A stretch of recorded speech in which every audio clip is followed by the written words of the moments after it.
Bingies, welcome to the BingeWorthy Podcast, part of the Geekish Network.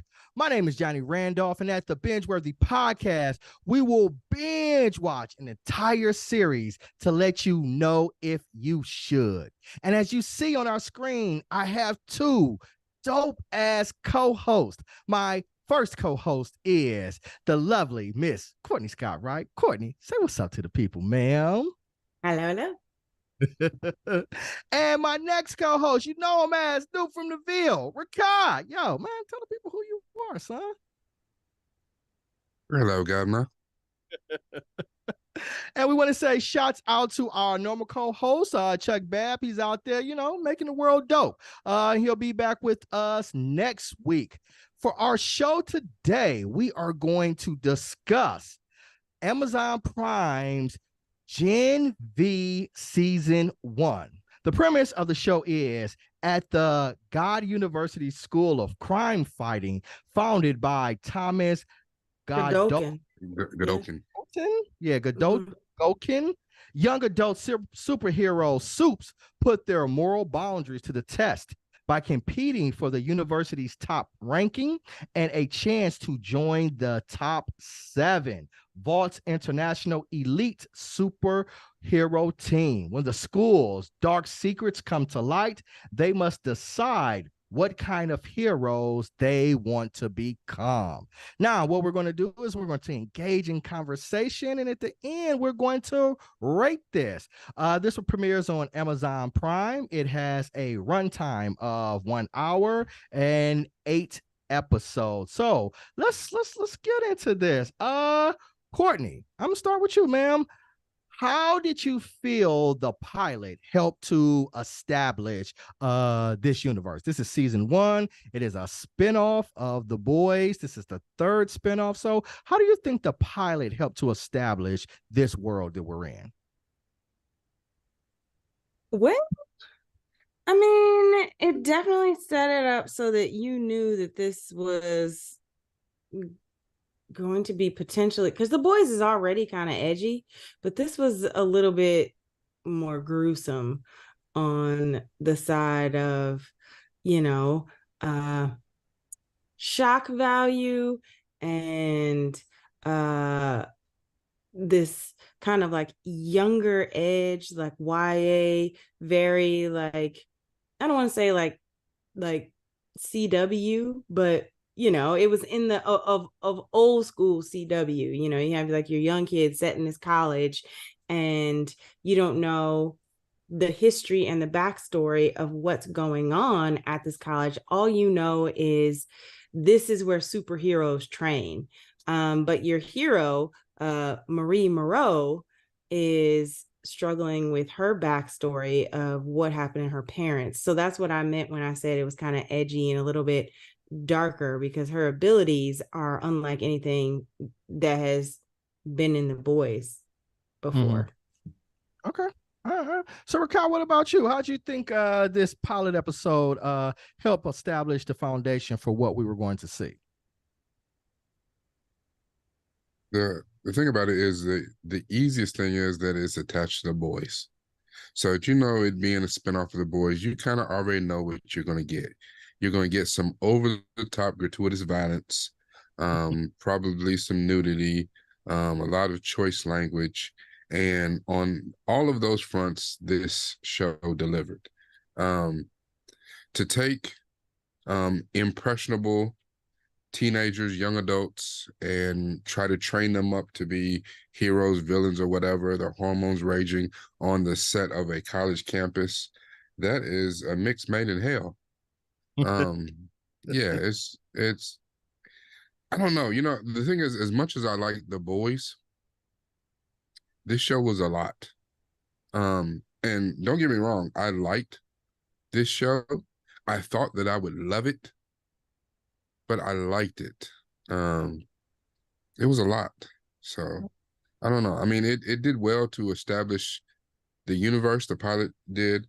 There were a lot of nice little callbacks and Easter eggs throughout the episodes, but this show was a lot to take in. It was a lot of gratuitous violence and sex in there, so I was like, hey, all right. But that's kind of what I thought we've kind of grown from the last season of The Boys. I thought the last season of The Boys leaned all the way in to the shock. opinion. Did, but it also had a clearer story and through line in your heroes and or your villains. And I feel like parts of this show got a little muddy. Mm-hmm. Do you know what I mean? And it wasn't as clear. They leaned heavily into the intrigue and the mystery of who's doing what and why they're doing it, and then the mysteries that are happening underneath the school itself. And I think it muddied the storyline. So let's talk about some of these things, though. So, Courtney, as our local thespian, what'd you think about the quality of the acting for season 1? I think the acting was pretty strong. Actually, I thought all of the actors understood their character and what was being asked of them, and they, I think they came with it. Like, there were 2 standouts for me. One was the girl who played Emma. I really liked her. And Kate kind of came, she was a little bit at the beginning, you didn't really, she's kind of wayfish and wispy and, didn't really have a, nothing appeared to make her different than every other college sorority girl. And then you got to know her backstory. The lead actress who played Marie Moreau, I thought she was lovely. I thought she did good work, but I thought there was so much potential for more. I just think she could have given more. This is someone who lost their entire family in like 30 seconds. And throughout the episodes of the show, I wanted to see her not unload, but show me something more. I can see you're a capable actress. I can see there's stuff there, and maybe more will unfold in season 2. But I thought that there was plenty of room for her to unfold some shit in season 1. So that's just me. Okay. Rakai, were there any standout acting performances that you thought for season 1? I do agree with Emma. I thought Emma was very strong. And I will say that I liked I don't know, I didn't really vibe with Kate. I mean, I understood her thing, and I think the most surprising thing about Kate is how that she seemed to me more of a day player. She seemed to be more of a background, and she had this kind of unassuming power. And of course, her power works, in close proximity. But there was a lot more going on to her than we even knew, and we didn't find that out until the later episodes. Yeah, I think that's Emma, why I liked her. Yeah, I think I liked Emma. And I would have to say, and it's hard to say which one, but the Gemini sides of Jordan. I liked Jordan. Mm-hmm. The male who played Jordan, even though he didn't do as much of the heavy lifting as the female who played Jordan, I thought she was much stronger.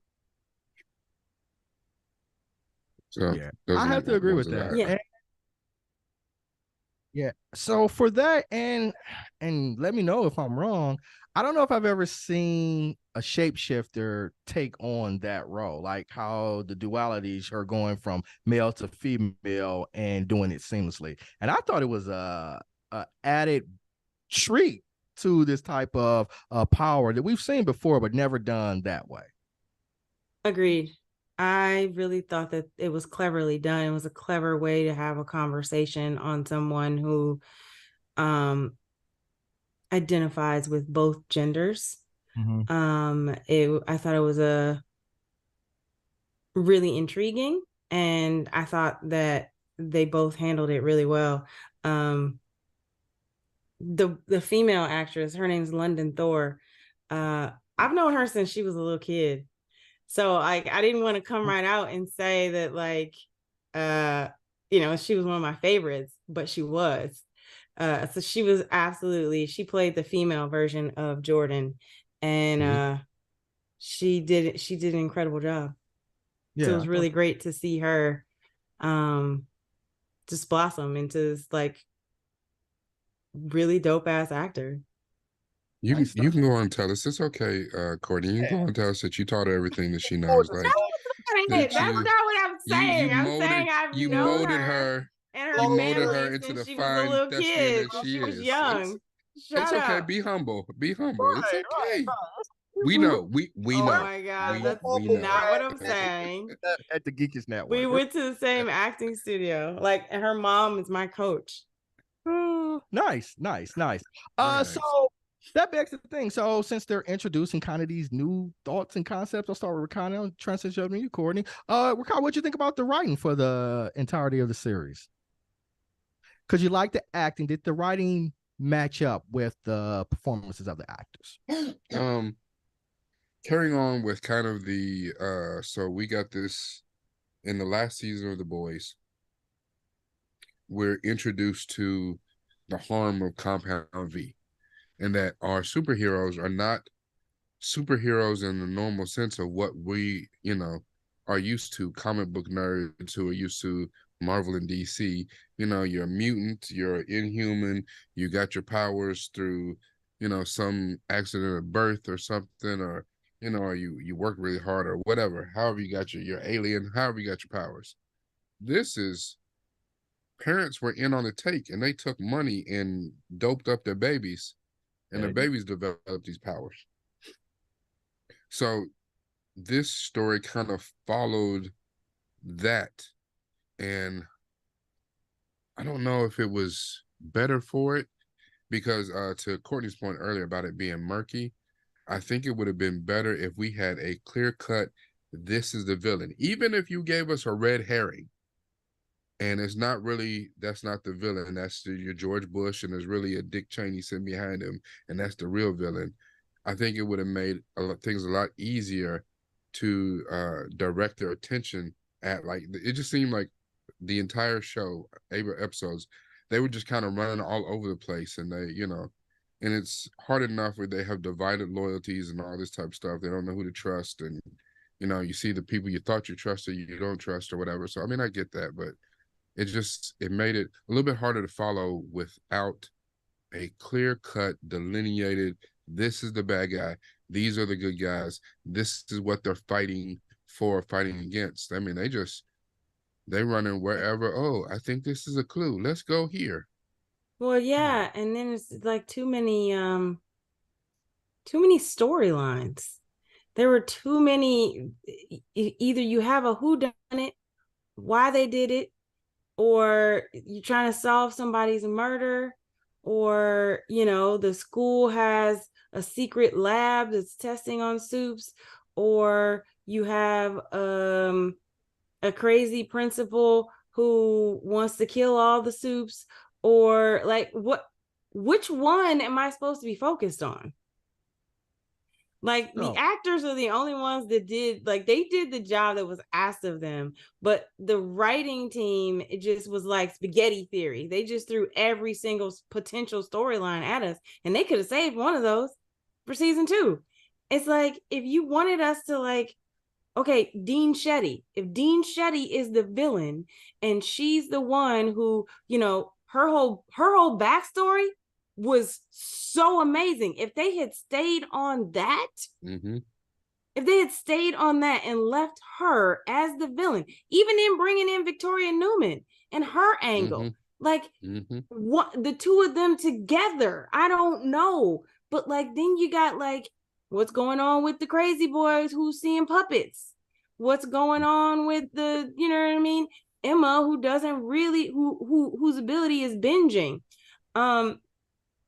So was it too many? It's too many. It was too many. It was too many storylines. We thought maybe it would have benefited from fewer characters.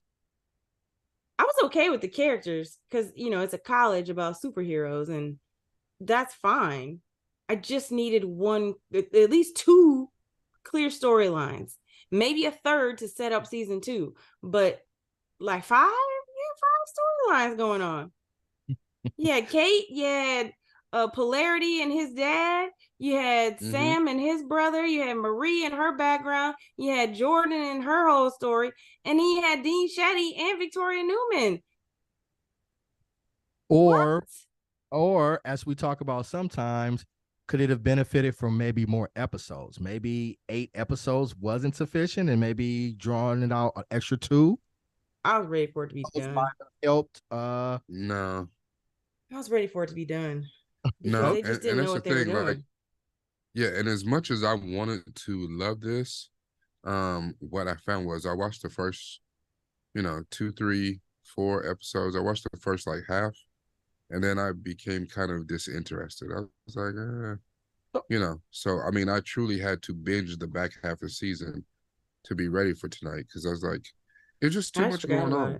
It was too much going on, and I just, who am I supposed to focus on? I mean, who am I supposed to root for?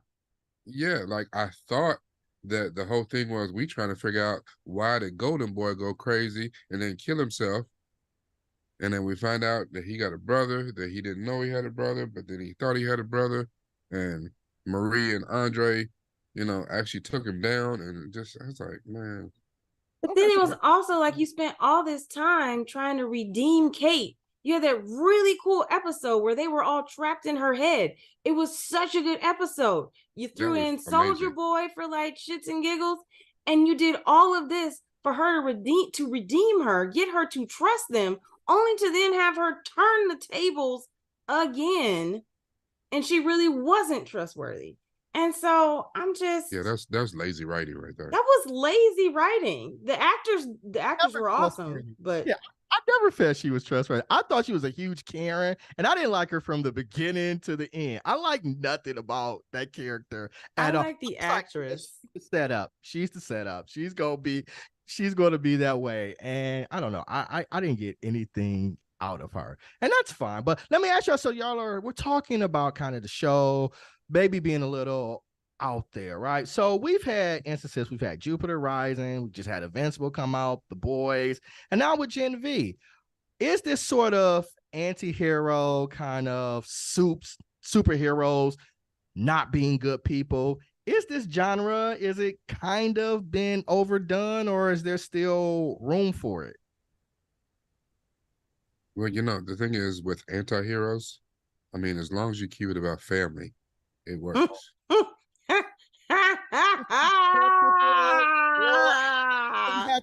I thought I wouldn't have to. But Lord, that's right. Well, shout out to you, Chuck. We always bring in Fast and Furious. But oh my goodness, here's the thing about an anti-hero. A true anti-hero doesn't want responsibility. A true anti-hero is like, nah, I'm not trying to do this. Why? And then they see something. There's a catalyst, something that triggers them and their morality that they get involved. Like if you think about Han Solo was like, no, you paid me to come here, do a job, and that's what I'm doing, this job. And it's like, shit. Okay, well then fine, let me help. Do you know what I mean? It's like they're literally going to battle with themselves trying to figure out, do I want to do this? And so these weren't really true anti-heroes in the sense of like, they all committed, whether their parents committed them or not, they were all pretty much committed to the superhero life. They were just also teenagers, like Marie and her whole deal, like, oh, I'm just trying not to get kicked out of Godolkin. Okay, piss or get off the pot, girl. Like, you saved the life of the chick at the club, and then you thrust into this, lifestyle, which you clearly accepted, even though you didn't do shit really but run. And then at the very end, you're like, okay, we have to be the ones to do this. You haven't done anything the whole time, but why? But isn't that a hero's journey, right? I mean, at the beginning, you're naive, you don't have confidence in yourself, and then you have an arc, and you're like, okay, I'm gonna rally around you.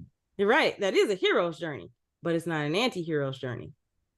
And I wasn't necessarily saying, and I didn't think of Marie as an anti-hero. And when I was thinking of anti-heroes, I was kind of, that might have been the wrong word. No. But I agree with you. I think that they all were they all skated the anti-hero line, and they shouldn't have. Yeah. Somebody should have been clear. Everybody was on the fence, and saying adolescence is the reason they're on the fence is not a good enough reason. Like, even if Andre was the one because his dad was pushing him, then he has a dilemma. Then he decides for himself, yes, I am gonna do this, whatever. Somebody needed to have a clear-cut hero's journey, and there really wasn't one, other than maybe Jordan. Jordan is the only one that had a clear-cut hero's journey, I think, because they always wanted to be in the 7. But I think it's easy to label them anti-heroes too, because they're barely likable. You know, you think when they do things, it was like, yeah, I don't really like that person. And then they do something heroic. You'd be like, oh, well, they're a hero, but I didn't like them at first. So they're anti-hero. That doesn't make them an anti-hero. Many of these characters are barely likable. Right. Like, I'm not rooting for any of them. I'm fascinated with Marie and her powers, but I mean, I really don't care. I mean, the only one to me really who was likable was Emma. Yeah. Emma was the only one who was quote unquote who was likable from the beginning. But because she was flawed and she knew you know what I mean? Like, she was dealing and struggling. She was clearly struggling. And everybody else was like putting on this facade. Well, I take that back. Jordan and her relationship with her parents and how, you know, the revelation that I'm guessing she was born a boy, born a male, and then shifted. And it became about the parents accepting them, both sides. You know what I mean? I will say this about the boys. Another thing like the consistent thing though with the boys is they have superpowers, but their morality is bad and they're not heroes. We get to see the insight. We get to see the insight, the behind the scenes with them that differs from what the world gets to see. I disagree. The thing about the boys are the people without powers. So I'm talking about the series, the boys, the top. I understand. You're talking about the 7. But you're talking about the 7 are the superheroes, and then the boys are the ones who are fighting against. So it's clear. You have the boys who are fighting against the 7 and trying to reveal to the masses that these people are not good people. So their story is clear. Now they rotate between who's the villain, who's the hero, but the line between the parties is clear. And there's no clear line between the parties in Gen V. There's no human people that are up against them. This is just completely all superheroes. And that, to me, I think was part of the problem. And I think really one of the most interesting things about the boys and Gen V is the role of Vought. And, you know, you got a bunch of humans who are basically the corporate muscle and marketing firms. So you take people who are unlikable, who are really criminals, villains. Yeah, they're right. And you put a marketing campaign behind them, and, you know, and that's how we have our current politicians and stuff. I mean, it's the same stuff. You get a good reel, and you get a little marketing and a catchphrase, and before you cheering for a damn villain. That is interesting. Yeah, and I thought that like the theme was the same. It just kind of Courtney was saying you have a clear delineation. I just thought Gen V was without the boys. I thought this was just the story of like how the 7 became the 7, how messed up they became because they matriculated through this university, this lax morality with these powers, and they never cared about anything other than fame and what they wanted to accomplish. So I was in for it for them being in college, like, because this is what I see as how you make a top 7 soup, and then how you make the guys in like season 3 who were just like the losers and things like that. Like, this is how they grow into who they are. So that was my foundation for it. And I thought it I worked. mean, But see, you're right, in my opinion, and I get that, but I think Courtney's right to the point where because there was no clear other side. You know, No, you have these young soups, and they're fighting against this nebulous shadow government, Vought, shadow university administration. Like, no, that's what made the boys work, is because, you know what I'm saying, you have underdogs. You have the humans who have no powers, they have their wits, they have some skills.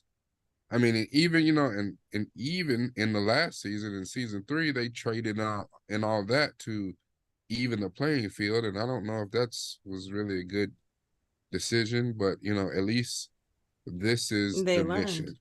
Yeah. yeah. And But see, to No, your go ahead. point, Randy,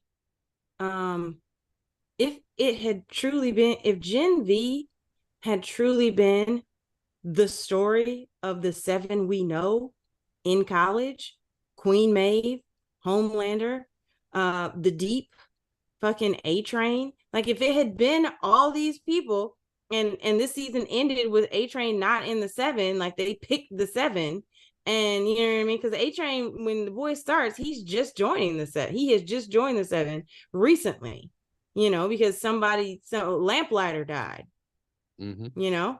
and like if we had gotten that story, I think I would have not this doesn't take anything away from, anything that these actors did, but from a writing perspective, we had gotten that story, that would have been more interesting to me, because then we get to see why they became who they were.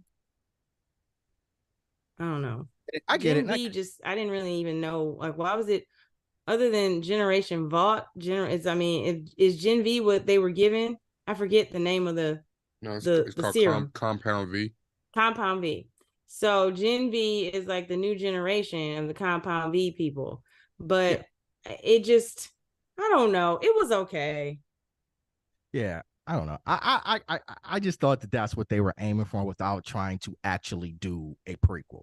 And I feel like because people are a little tired of prequels, and so they said, how can we show how soups turn into these horrible people that they are without going back and doing a complete prequel of everything that happened with the top 7. So from that perspective, I felt like I knew what they were doing, and for me, it worked. And I get it that it didn't work for some other people, but for me, it worked, and I was like, yeah, okay, I get it. And I understand completely what you're saying, and that would have worked. But I think, just my personal opinion, that would have been better as shorts. If you know how, like, when you get a DVD and it gives you some of those short little, not documentary stuff, but behind the scenes stuff. So even if they did like a little series of shorts where they gave us that kind of behind the scenes, that would have been cool. That didn't need to be dragged into an 8-episode series. Because this is based on a comic, right? It's based on a comic. It's a different. Gen V? Yeah, Gen V is new. I don't think Gen this was a V's, comic. No, it The was. Boys was a comic, but Gen The V is Boys a was the completely comic. brand new IP based on. The source material was pulled to make this show. This source material exists in a comic for this show. I didn't read that.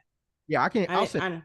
Yeah, it's in the rundown sheet because where it was pulled from. Yeah, it's part of The Boys.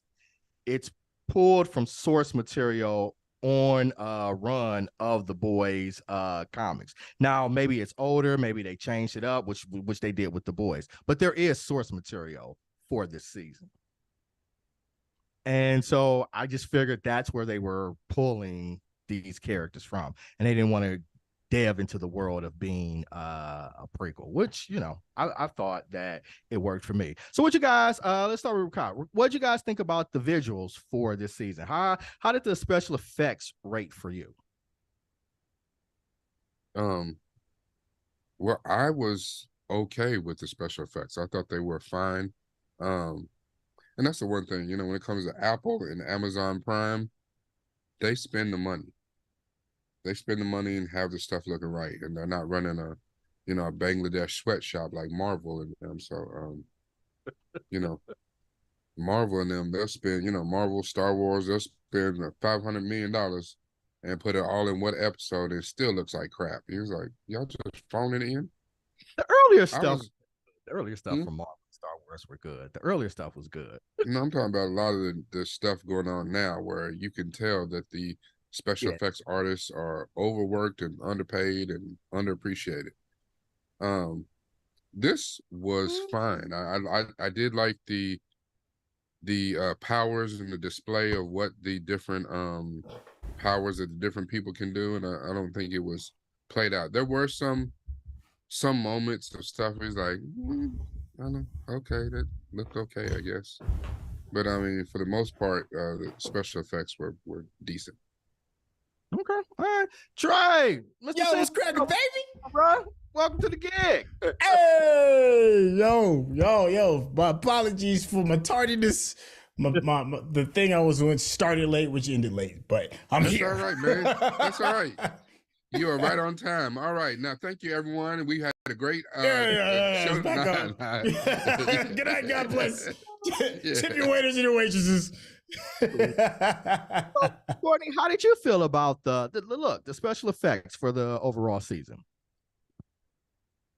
I think they were on par with like The Boys itself. Because The Boys doesn't really do anything like overly exceptional with like background. Like usually their explosions and things are kind of like practicals. And then it's really about the powers. Like these powers weren't they weren't any different. Like even Maverick is the son of Translucent, so he's basically the same power as his dad. Emma's ability was probably the only one that was fairly new. Emma and Marie, well, not even Marie, because she has the same power as Victoria Newman. But I did think that, okay, so I found out, somebody told me that they created the giant phallus that let's see, what's Emma? The Emma was like riding on, like they created that, and it, I think that was pretty entertaining and interesting. So that was kind of funny to find that out. I don't know what if somebody told me, Courtney, we're gonna have you like how you call home and tell your parents about your day on set.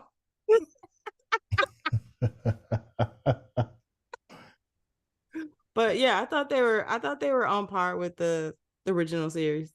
Sitting the show. And that scene was crazy, right? Am I the only one that thought? I was like, what the hell? Like, this is we've leaned all the way in. Hold on.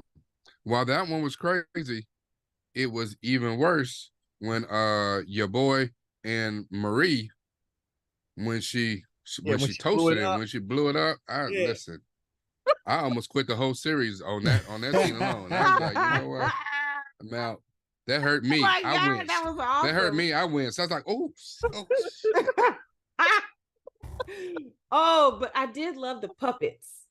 I loved the puppets. That was hilarious. It reminded me of Avenue Q. Mm-hmm. All right, so Centel, man, let's I want to ask you. So we didn't get a lot of action scenes, but what did you think about the quality of the fighting and the action scenes that went on for season 1? First, I apologize for my camera. It's just doing some wonky stuff right now. But I'm fixing it as I'm talking to you, so you can see me hustle on the scenes. All right, so the fight scenes as a whole, I mean, it's typical regarding what we saw from the boys. They weren't like doing anything that was like world bending or world breaking. It was just good stuff, I mean, the whole idea of these characters are they're spinoffs of other previously created characters, and they're put in odd situations and been modernized. So you're not gonna really see anything that's like earth shattering. But it was cool.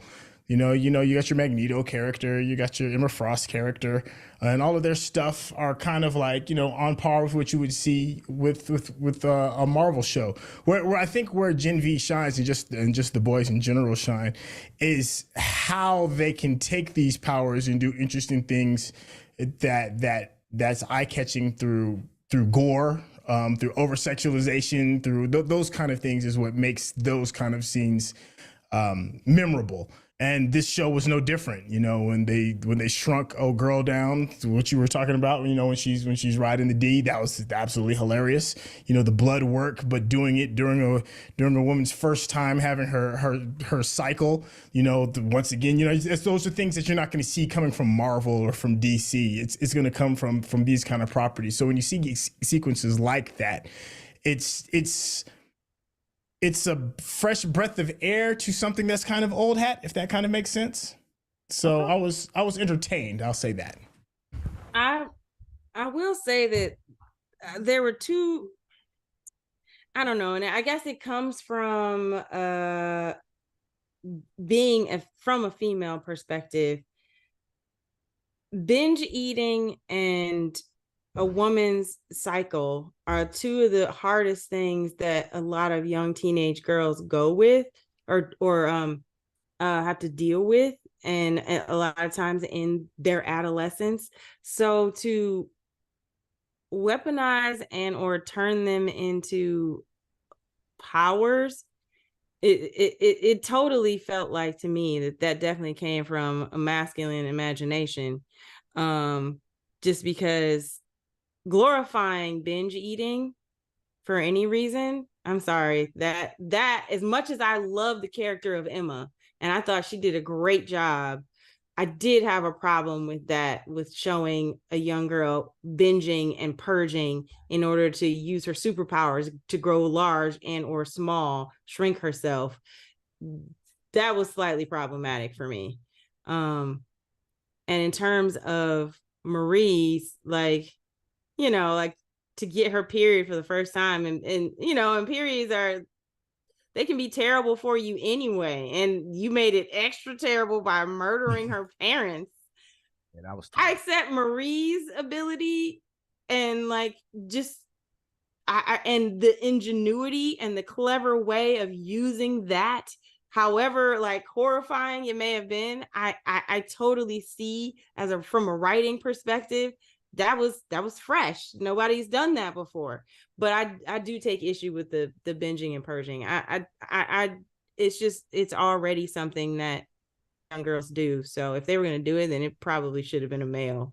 Not that young men don't struggle with eating disorders as well, but yeah. No, I can. And even though I found Marie, and I agree with everything Courtney just said, I did find Emma's powers highly problematic. And for Marie to be a hemokinetic, while it was a new way to see it on screen, I've already seen it before, and I've seen it done better in an animated property. Like the way it was handled in with Katara. Yes, and Avatar: The Last Airbender. Bloodbender, right? Yeah, that's no, yeah, because if you're a waterbender, she was a waterbender, and she was a bloodbender because of the amount of water that's in your body. And I mean, and to be truthful, Toph could have learned to do, because of the amount of minerals and metal that's in your body as well. She could have done it, but it was much easier for Katara to do it. And Katara, even the juxtaposition of seeing Katara learn to do it, and the older lady who kind of taught her was like full on evil, and she would take life out of other I don't want to say beings, but other living things, plants and things like that, in order to push that power along. And Katara to learn to use it in a different way was a much better use of it. I mean, just the whole. So I mean, if we're talking about, so Courtney said about these things were written from a male point of view. They absolutely were. You got the purging and binging. You got another problem with teenagers is cutting. So Marie is carrying around a knife and literally cutting herself open. Yes, to do this. thank you for saying that, because I totally forgot. I meant to say that, I completely forgot about it. So yes, thank you for bringing that up. It's like this whole show is a ode to the to some hotline somewhere. I mean, well, I don't. I think creatively it was done on purpose. Everything that you're saying is supposed to be another layer underneath the story as to why this is happening. You know, for in many cultures, including Western cultures, you know, when a woman has her first day, it's considered, you know, a rite of passage into becoming a woman. I'm not saying that that's the guaranteed law for all women in all cultures. I'm just saying in the one that I'm familiar with. And I think the undertone of that is not only is she becoming a woman, she's also becoming a superhero. And that was like that poignant moment that things were never going to be the same again. When it came to the binging, and we're talking about what's the word that's oh my gosh, the disease that is called from binging and throwing up. It's bulimia. Bulimia. There we go. The whole idea of bulimics is that they are destroying themselves by gorging on something that they know that is terrible for them, releasing it, and hopefully benefiting off of losing weight, one, but also punishing yourself too. It's a double-edged sword to what bulimia is about.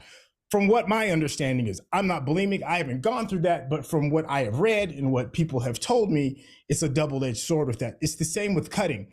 Cutting is something that people do so that they can, many times it's explained as being in the moment, and also to also relieving of oneself is relieving the pressure of whatever it is that's bothering that person.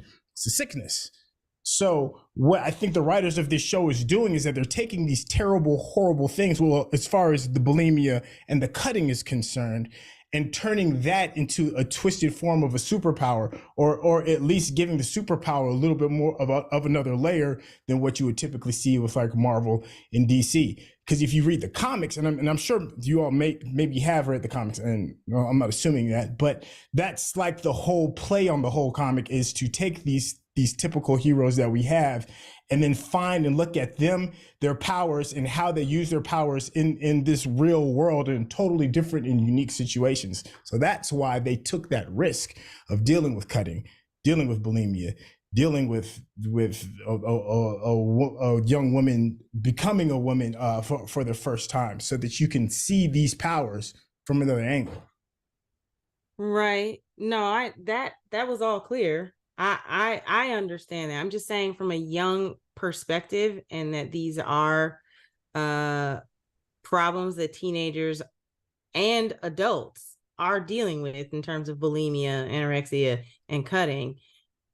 Glorifying it and whether turning it into a superhero, giving it a superhero spin, doesn't change the fact that you're presenting it in a positive light.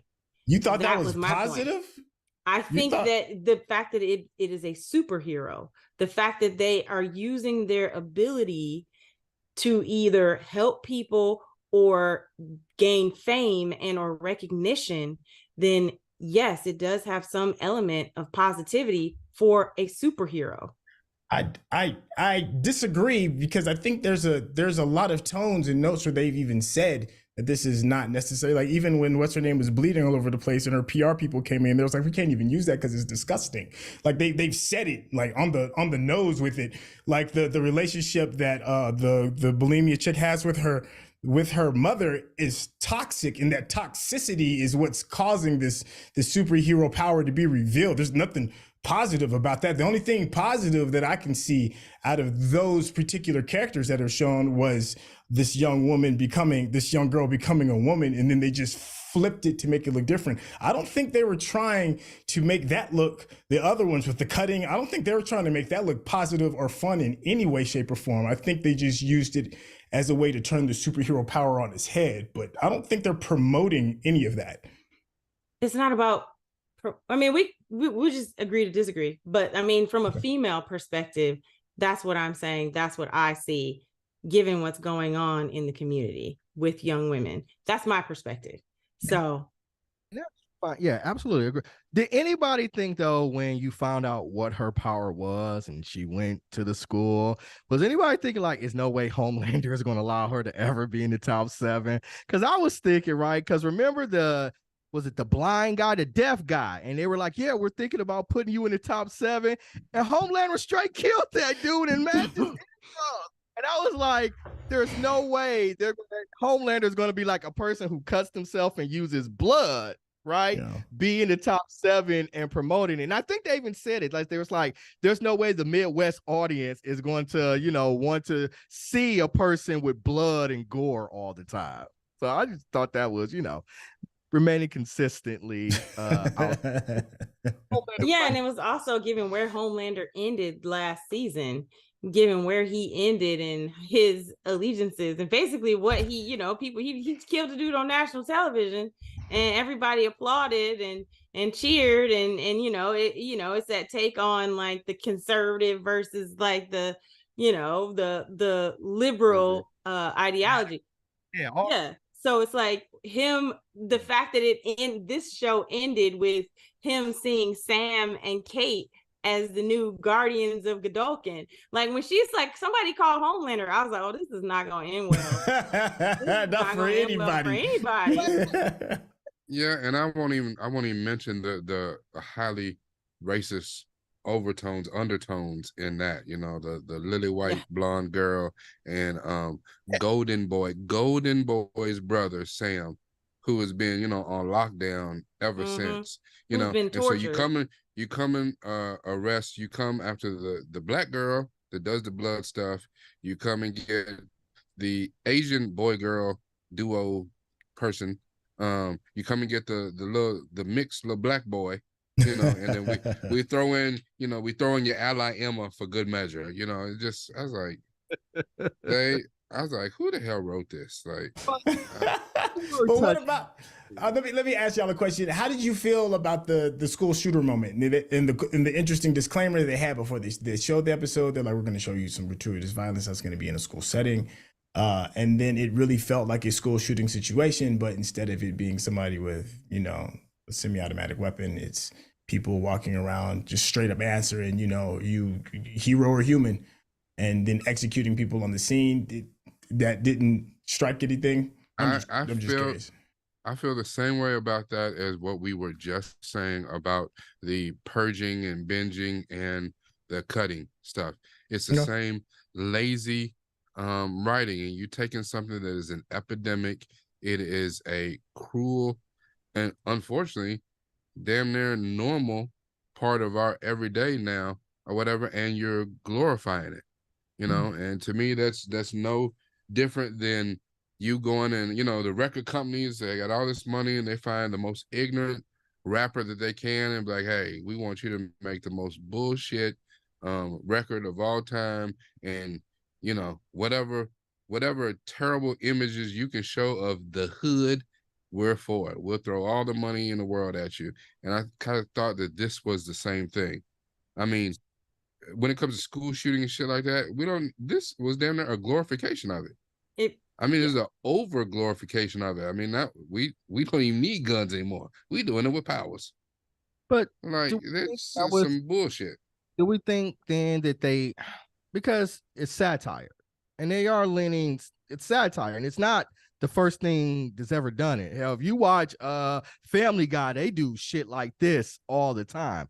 So was the problem, and I'm asking, was the problem not the content, but that they didn't stick the landing in the execution? Well, here's the thing, though. I mean, even in satire, you have never once looked at an episode of Family Guy and thought that shit was serious. You never watched the episode. You never watched the episode of Family Guy and drawing those type of extrapolations about this is a correlation to real life. You'd be like, oh, okay, they poking fun. You poking fun. I think that's the point that he's trying to make. It's a dramatic setting. Yeah, and that's, to me, is completely different than an episode of Family Guy or The Simpsons or South Park. They do this shit all the time. They poke fun at everything. Dave Chappelle, they poke fun at it. serious. I was laughing some, especially when the You're minister. demented, sir. Yeah, I must be, because when the administration was all out of control and they were trying to get out of there, and I didn't like any of them. I thought it was funny. I didn't think That was funny. They weren't in danger. I thought they were funny.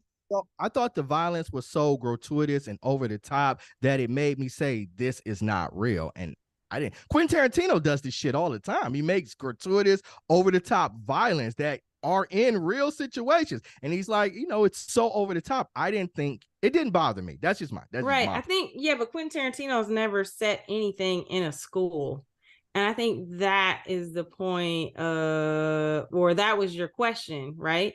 Your question was, or no, that was Chantel's question. No, it was just how did y'all feel? In terms of like, how did it land?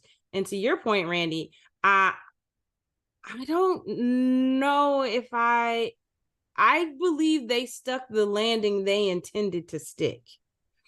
I believe that they achieved the goal that they wanted, which was to put our core four in danger for next season. That they are now in some version, in quote unquote, based on what we saw and Marie's assertion that they're in a place with no doors, we're left to believe that the tables have now turned.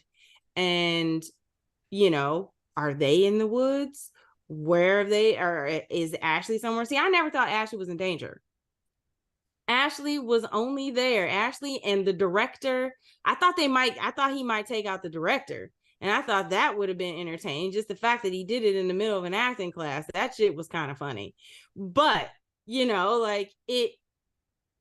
I don't know that it necessarily bothered me in the same way that the binging and the cutting bothered me. I think because, and this is completely me being desensitized to superhero situations, the fact that it is like somebody blasting somebody with lasers from their eyes, or an invisible man punching a girl. Do you know what I mean? It's like all of these people, they're on the grounds, mostly are superheroes, except the problem is that they're attacking humans who don't have any abilities. So that looks like innocent, you know what I mean? Innocent victims. If it had just been superheroes battling each other, that wouldn't have been a problem, because these two people are evenly matched. But it is them taking out the humans who don't have any abilities. That woman was just walking in. She was like, "No, I'm an adjunct professor." Head blown up. I laugh. Go ahead. Well, I think first, let me say, have y'all read the comics? I have not this one. I didn't know. I read The Boys, but The Boys. Even as much as people gush over the gratuitous violence that's in the TV show The Boys, and including Gen V, it absolutely pales in comparison to what is done in the comic. Comics, it's not even close. So to hear that Gen V is being over the top is funny. It's not funny, excuse me. It's just interesting, because I'm like, well, dang, the source material is way worse. Way. They've toned it down, and it's still considered to be like over the top, which I think that's probably with Seth Green is probably, was it Seth Green, the producer? No, anyways, it's Seth Green. Seth Rogen. Seth Rogen, that's what it is. One of them Seths. So I think he probably stuck the landing on trying to make it bigger because of that. If this is the response of the greater general population, from a TV standpoint, then he's probably pretty happy with that. Oh shit! It took them forever to allow them to. In season 1, they wanted Homelander, that scene of Homelander, naked on top of the statue. Yeah, and jizzing on the world, because that's what happens in the comic. And the censors were like, "Nah, we can't do that." And then season 2 came around, and they were like, "Well, okay, let's try. Let's see how it looks." Right. So I say all that to say, like, man, you guys thought that was rough. I'm like, dang, that's not rough. But I also say that to say that, like South Park, I think South Park is a perfect example. South Park has offended everybody at some point in time. Everybody, so much so that one of the lead stars who played Chef was all happy when they were talking bad about Christians, they were talking about Jews, they were talking about every other religious population that you could think of, and then they went straight to talking about Scientology, and all of a sudden he got offended. And then they got rid of him on the show. I mean, they have successfully pissed everybody off. And I think in the spirit of Mark Twain, of satire, the boys in Gen V are kind of doing the same thing, because there was very big blowback that Homelander was made to look like a right-wing nut. And that's what they were trying to do. And not only did they make him a right-wing nut, they did it in the tone of the purest superhero that you could possibly think of, and that's Superman, in that vein. And that is why it's that juxtaposition. It's done on purpose. That the school shooting thing, to me, from a writing standpoint, I thought it was absolutely brilliant. If you are going to put something that is that much of a sensitive issue to American culture, how do you hit that note but with superheroes? You switch out the AK for somebody that's got laser eyes or can make somebody's head explode, because they still want to have that same visceral reaction that you have during those atrocities. I don't think it was meant to be a ha-ha kind of moment, but there were ha-ha moments that are still kind of wedged in the whole overall arcing thing. So I think that for people to be upset and offended is the point. I think that's like Johnny Randolph said, that's the part of the satire. And eventually they're going to find some segment of whatever the general population is that watches it, that they're going to find something to piss you off. The Gen V just happened to be that one for some people on this one, and they're not done, because if people are upset, especially like with the right wing stuff that's going on with superheroes and Homelander, they're just getting warmed up. And you see the innocent people that can't defend themselves, just like when a school shooter comes in there and they don't have a semi-automatic weapon and they don't have body armor, and they are, subject to the onslaught and slaughter of somebody more powerful than them. That's what makes one of the additional things that makes that scene so sickening. So I personally thought, I was like, that was an interesting way to flip the script and still keep those tones. Cool. So I just think that we are so desensitized to all this that, I mean, Randy said it several times, like he laughed. And I think that a lot of these scenes, whether it's the purging, whether it's the cutting, whether it's the over-the-top gratuitous violence, what the difference in this and what other things have done is the other things sparked a conversation. I mean, these days, people are outraged at everything. You know what I'm saying? You can, get up on the wrong side of the bed and people are pissed off about that. You're supposed to get up on the left and not the right. People are pissed off about everything. And they are real good at telling you how to live your life and not living theirs. But these particular scenes did not spark a real conversation about what is going on in our world. And I think that's the difference. A lot of stuff that you've seen in other forms of media have sparked a conversation. You're like, wait a minute, this shit ain't right. I mean, you even go back to a lot of stuff that we saw in something that you knew purely was satire, Dave Chappelle show, sparked real conversations. This doesn't. For however you take it, some people take it at face value and it just is what it is. And I laughed my ass off, and I understand it was satire. I understand it was over-the-top violence, and I love it. They should kill more people. The Expendables killed 107 people. They need to kill 124. I don't know. You know what I'm saying? Like, I don't know. But I just think that in order for stuff like this, if your intent is this is satire, we want to shed a light on this, then it should spark a conversation. I don't feel like anything in this sparked any sort of conversation. Yeah, I don't think it sparked a conversation. But let's move on. So, without giving out too much spoilers, we see that Gen V has some overlap with the boys, and it's potential that these storylines could carry over. So I'm gonna start with you, Courtney. Any predictions you'd like to see maybe between the boys and Gen V?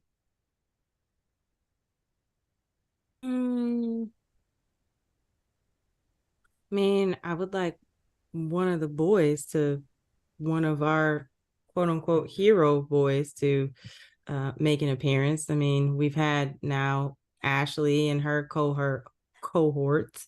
We've had Soldier Boy pop up in a vision. We've had Homelander pop up, and even Victoria Newman.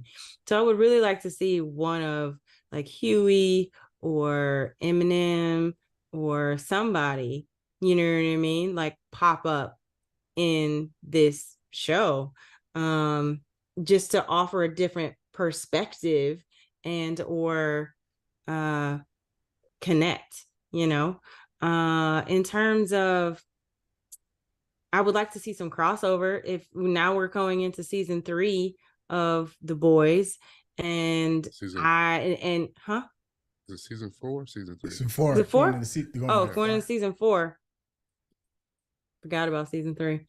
Now we're going into season 4. Then I want to see like what, if there's any mention of, even not like, I don't need to see them, but a mention of where they are or what happened at Godolkin. You know what I mean? Like, even if it comes from Ashley, I would like to get some hints or something.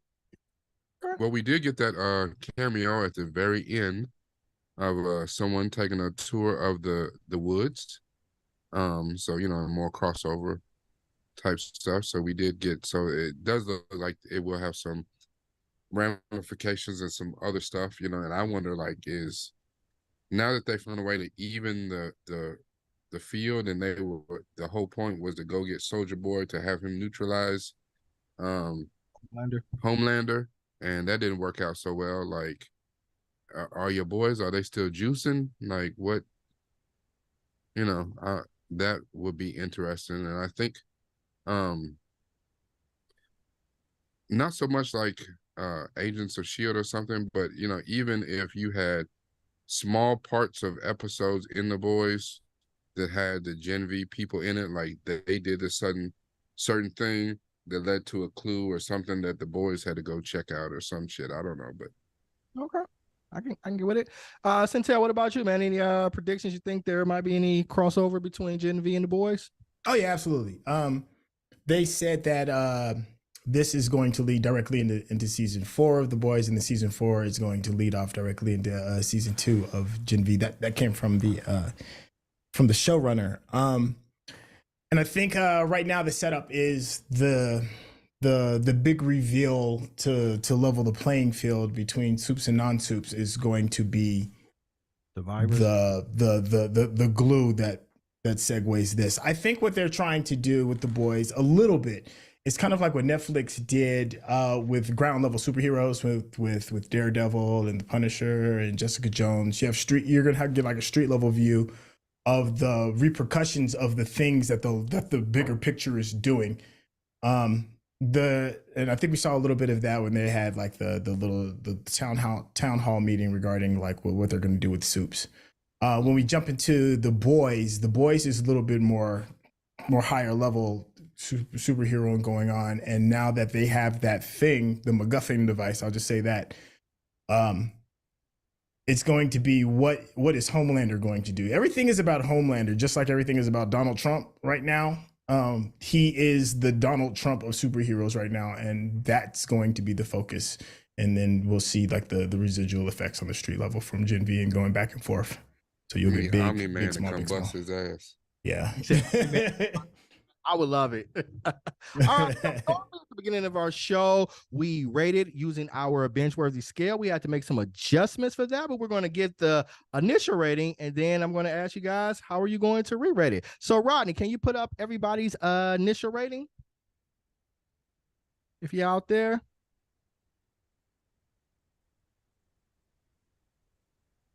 Yeah, I thought he.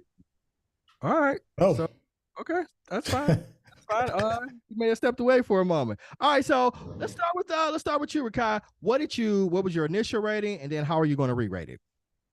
My initial rating was a full meal. While I did like the series and I knew exactly what I was getting into, I would tell anyone who's a fan of The Boys to watch this, especially since it seems to tie to it heavily, and we know that going forward, it is going to tie to it directly. However, it was flawed, and there was a lot of things I didn't like. And as much as I really wanted to give it a full binge out, I was dangerously close to giving it a mini meal. So, and I think after our conversation, even though in my heart, in my spirit, I feel like I should give it a mini meal now, I think I'm going to stay at a full meal. Instead of full meal? It was still, quality acting, quality special effects. Story, the plot was kind of convoluted, but I did enjoy what was presented, so I'll leave it. Okay. Centel, how about you? What was your initial rating, and how are you going to re-rate it? My initial rating was a full meal. I'm gonna keep it at a full meal. It was I appreciate the risk of some of the choices. They didn't all stick the landing, but the simple fact that you're definitely trying to distance yourself from a lot of IPs that are starting to look the exact same. And I'm looking at you, Marvel, and I'm looking at you, DC. They are certainly in their own sandbox, and they don't apologize for being in their own sandbox. And for somebody that loves superheroes as much as I do, I personally think it's a refreshing look to something that's slowly turning old hat. Okay. All right. Miss Courtney Scott Wright, ma'am, how did you rate it initially, and how are you going to re-rate it? I rated it as a mini meal. And the mini meal is mainly because the acting was solid.